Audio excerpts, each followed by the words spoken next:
আজকাল ফেসবুক খুললেই দুটো জিনিস বারবার তোমার চোখে পড়ে। যেখানে একজন ছেলে বছরের পর বছর ধরে মেয়েদের ইনবক্সে বলেই চলেছে ইউ লুক গুড ইনসাইড, আর আরেকজন ভরা মাছ বাজারে এক মাছ বিক্রেতাকে হুমকি দিচ্ছে, কারণ সেই মাছ বিক্রেতা তার পাওনা 140 টাকা তার থেকে চেয়ে নিয়েছে সেই জন্য।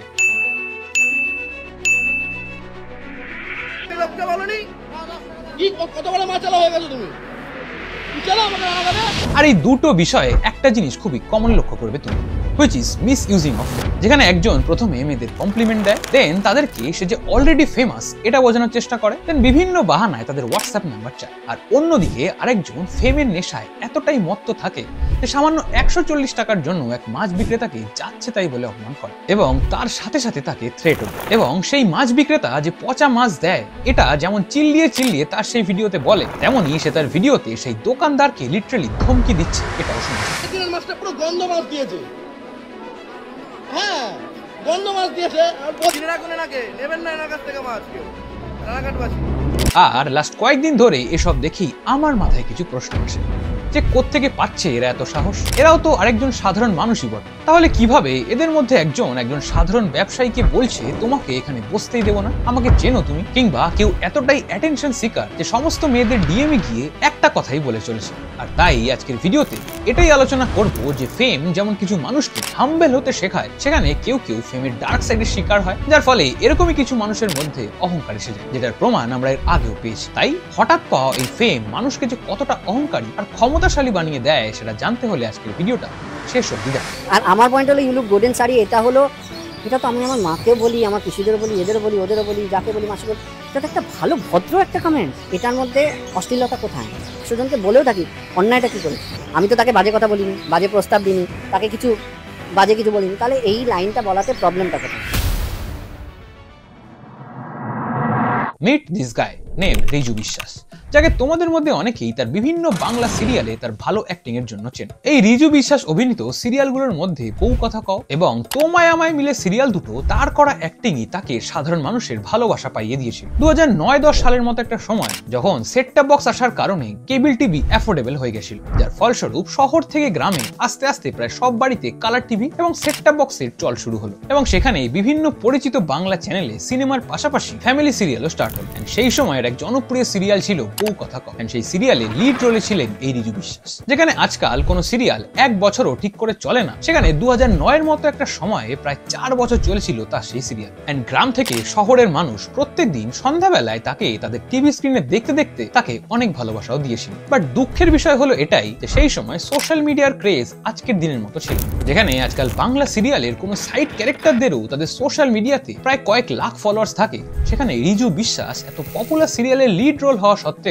আজ অব্দি তার সেরকম কোনো সোশ্যাল মিডিয়া প্রেজেন্স কখনোই গড়ে ওঠেনি। বাট সেই সিরিয়ালে ভালো অ্যাক্টিং এর পর তার কাছে আরো ভালো ভালো সিরিয়ালের অফার আসতে থাকে এবং এরপর 2013 সালে তাকে তোমায় আমায় মিলে বলে একটা নতুন সিরিয়ালে দেখতে পাওয়া যায়। এন্ড সেই সিরিয়ালটাও টিআরপির দিক থেকে বেশ ভালো পারফর্ম করে এবং সাধারণ মানুষেরও এটা মনে হতে থাকে যে এরপর তাকে হয়তো বড় পর্দায় অ্যাজ আ হিরো দেখতে পাবে তার। বাট সাধারণ মানুষের এই আশা পূরণ হলো, কারণ সিরিয়ালের পাশাপাশি কয়েকটা সিনেমাতে অভিনয় করলেও সেই সিনেমাগুলো বাজেভাবে বক্স অফিসে মুখ থুবড়ে পড়ে, যার কারণে এরপর থেকে সিনেমা এবং সিরিয়ালেও তাকে আর লিড রোলে দেখতে পাওয়া গেল না, যার কারণে 2016-17 পর থেকে তাকেও মানুষ প্রায় ভুলেই গেছিল। বাট রিসেন্টলি তার করা কিছু কার্যকলাপের কারণে সে আবারও মানুষের চর্চার বিষয় হয়ে ওঠে, কারণ কয়েকদিন আগে এক মেয়ে তার সাথে রিজু বিশ্বাসের চ্যাটের কিছু স্ক্রিনশট সোশ্যাল মিডিয়াতে পোস্ট করে, যেখানে স্পষ্টভাবে দেখা যাচ্ছিল যে রিজু বিশ্বাস প্রায় কয়েক বছর ধরে সেই মেয়েটির ডিএমে তাকে you look good in sari বলে কমপ্লিমেন্ট দেওয়া থেকে শুরু করে মেসেঞ্জারে এসে অ্যাক্টিভ থাকে না বলে সেই মেয়েটির হোয়াটসঅ্যাপ নাম্বারও চাইছে। আর সেই মেয়েটি তাকে পাত্তা না দেওয়ায় রিজু বিশ্বাস তাকে আরো কিছু মেসেজ পাঠাতে থাকে দিনের পর দিন, যার কারণে একসময় রীতিমতো বিরক্ত হয়েই সেই মেয়েটা সেই চ্যাটের স্ক্রিনশট সোশ্যাল মিডিয়াতে পোস্ট করে।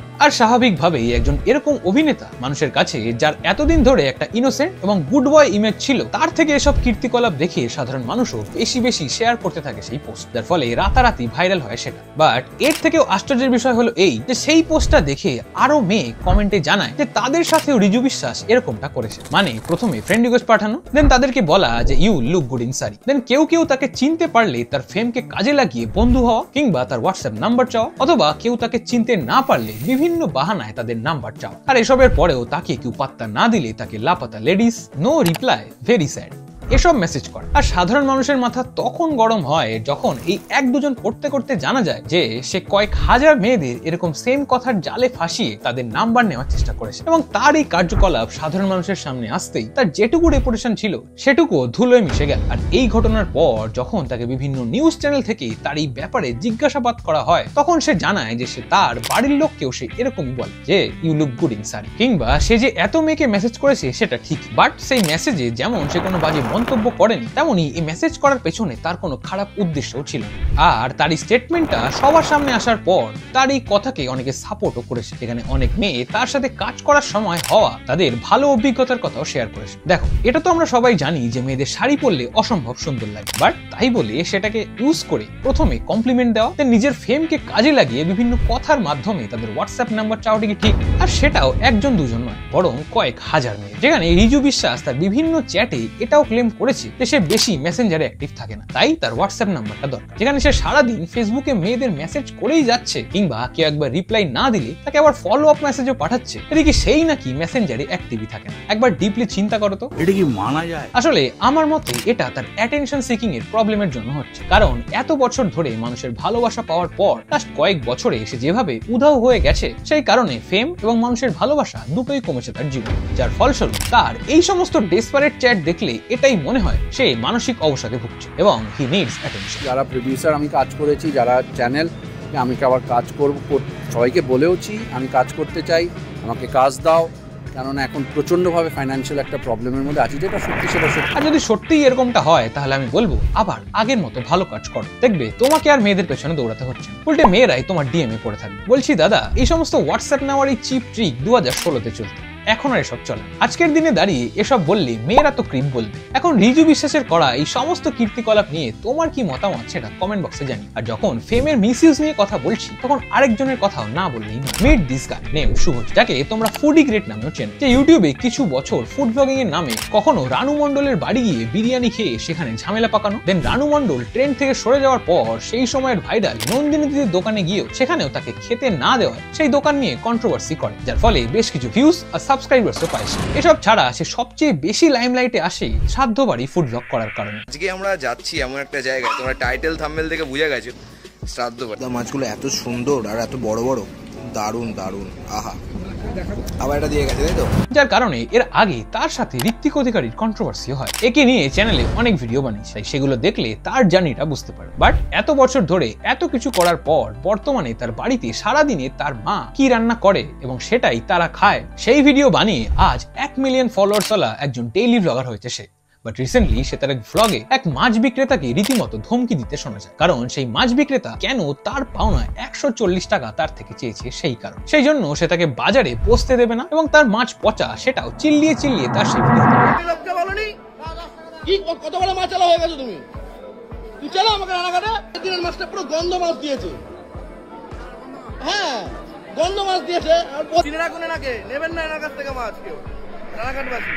আর ভিডিওটা আপলোড হওয়ার সাথে সাথেই সাধারণ মানুষ তার এই ব্যবহারে তীব্র প্রতিবাদ শুরু করে, যার কারণে সেই ভিডিওটার কমেন্ট সেকশন বন্ধ করে দিতে হয় তাকে। দেখো, প্রথম কথা, উনি যদি সত্যিই পচা মাছ বিক্রি করতো তাহলে প্রায় 20 বছর ধরে সেখানে ব্যবসা করতে পারতো না, মানুষ এতটাও বোকা না। আর সেকেন্ডলি 140 টাকা চাওয়ার কারণে তার এত ঝাল লাগলো কেন? এরকম সো কল্ড ডেইলি ব্লগ বানিয়ে অনেক তো আর্নিং হচ্ছে, সেখানে 140 টাকা আবার বাকি রাখতে হচ্ছে তাকে, সেই পাওনা টাকার জায়গায় উল্টে ধমকি দেওয়া হচ্ছে। আসলে এই 140 টাকার মতো আরো কিছু টাকা দিয়ে নেক্সট দিনের মাছের টাকা উঠবে তার, আর সেটা এর মোটা মাথায় ঢুকবে না বলেই আমার বিশ্বাস। বাড়িতে এই করলাম সেই করলাম এসবের ভিডিও বানিয়ে সাধারণ দিন আনা দিন খাওয়া মানুষের কষ্ট এরা বুঝবে না, এটাই স্বাভাবিক। আর পাবলিক এই ঘটনার তীব্র নিন্দা করার কারণে সে আরেকটা ভিডিও বানিয়ে পরের দিন সেই মাছ বিক্রেতার কাছে ক্ষমা চাইতে যায়, বাট সেখানে তাকে বাজারের সমস্ত মানুষ ঘিরে ধরে তার আগের দিনের ব্যবহারের জন্য। তখন সে পাবলিকের আসল পাওয়ারের ব্যাপারে জানে। আচ্ছা, আজকে তোর ফেটে গেল, বাজারের সব এক হয়ে গেল বলে ফেটে গেল। এরা যখন কালকে যখন পাশের কাকুটাকে বলছিলিস যে এই কাকুটা আমাকে মাছ দিয়ে দেবে, পয়সা নেবে না, জানেন ও আজকে যখন সবাই এক হয়ে গেল তো ফেটে গেল, সেটা বলেও সিম্প্যাথি জ্ঞান করার চেষ্টা করে তার পরবর্তী ভিডিও। বাট সেই ভিডিওটা দেখে মন থেকে নিজের ভুল বুঝতে পেরে ক্ষমা চাওয়া কম, উল্টে মানুষের চাপে পড়ে ক্ষমা চাওয়াই বেশি মনে হলো। তোমার এই ফুডি গ্রেডকে নিয়ে কি মতামত সেটা কমেন্ট বক্সে জানি। আর এরকম ফেমের মিসইউজের ঘটনা যে শুধুমাত্র এরা দুজনেই ঘটিয়েছে সেটাও কিন্তু না, কারণ আমরা মাঝে মধ্যেই দেখি এরকম কিছু সো কল্ড ক্রিয়েটার ফেমের মিসইউজ করছে। এই যেমন আজ থেকে কয়েকদিন আগে ফিট বিশ্বজিৎ নামে এই বডি বিল্ডার তার এক লাইভ ভিডিও চলাকালীন ফেমের নেশায় মত্ত হয়ে ইন্ডিয়ান আর্মিকে চাকর, ভিখারি, জোন খেটে খাওয়া এসব বলে অপমান করতে শুরু করে। দেশের জন্য করে, কে দেশের জন্য করে? জোন খেটে খাস, চাকরগিরি করি, সেটা স্বীকার করবি, ঠিক আছে? আর এইটা ক্ষমতা রাখবি, তুমি এমন করনি। এবং আশ্চর্যের বিষয় হলো এই যে যখন তাকে সাধারণ মানুষ তার সেই ভুল ধরিয়ে দেওয়ার চেষ্টা করে, তখন সে ক্ষমা চাওয়ার বদলে উল্টে তাদেরকেও গালি দিতে শুরু করে। মানে কতটা অহংকারী একবার ভাবো, যার ফলে শেষ অবধি তাকে পুলিশে গ্রেফতার করে। ফিট বিশ্বজিৎকে নিয়ে ডিটেলসে এই ভিডিওতে আলোচনা করেছি, তাই সেটাও চেক আউট করতে পারো। আর এরকমই আরেকজন ক্রিয়েটার হলো কেশব দে। আজ থেকে 3-4 বছর আগে সাগর দেবনাথ নামে এক রোস্টার কেশব দের বিভিন্ন কপিড গান এবং তার বিভিন্ন কার্যকলাপ নিয়ে তার এক ভিডিওতে তাকে রোস্ট করে এবং সেই ভিডিওটা বেশ ভাইরাল হয়। এন্ড সেটা দেখেই কেশব দের মাথা গরম হয়, যার কারণে সাগরকে প্রথমে মেল করে সেই ভিডিওটা ডিলিট করতে বলাতেও যখন কোনো কাজ হয় না, তখন পরবর্তীকালে কেশব দের টিমের তরফ থেকে তাকে ফোন করে ধমকি দেওয়া হয়। এন্ড সেটাতেও কাজ না হয় সাগর দেবনাথকে ক্লাব থেকে বেরোনোর সময় কেশব দে এবং তার 20-22 জনের টিম মিলে ঘিরে ধরে এবং সেখানে তাকে রীতিমতো মারধরও করা হয়। এবং সেই ভিড়ের মধ্যে এক ফাঁকে কেশব দে এসে সাগরের পকেটে তার চেন ঢুকিয়ে দেয় এবং তাকে সেই মিথ্যে চেন চুরির অপবাদে এক রাত জেলে খায়। তো 25 তারিখ রাতে আমি একটা বন্ধুর বার্থডেতে গেছিলাম, মানে ও আমাকে ট্রিট দেওয়ার জন্য নিয়ে গেছিলো পাবে। তো বেশ কিছুক্ষণ থাকার পর আমি যখন বেরিয়ে যাই, পার্কিং থেকে যখন আমি গাড়িটা বের করি, সাথে সাথে আমাকে দুটো ছেলে ডাক দিয়ে দাঁড় করায়। তো আমি দাঁড়াই, আমাকে বলছে নাম সাইডে চল, কথা আছে। আমি বলছি দাদা এখানেই বলো। যাওয়ার পরে 5 থেকে 6 সেকেন্ড রীতিমতো আমার গায়ে হাত দেওয়া শুরু করলো।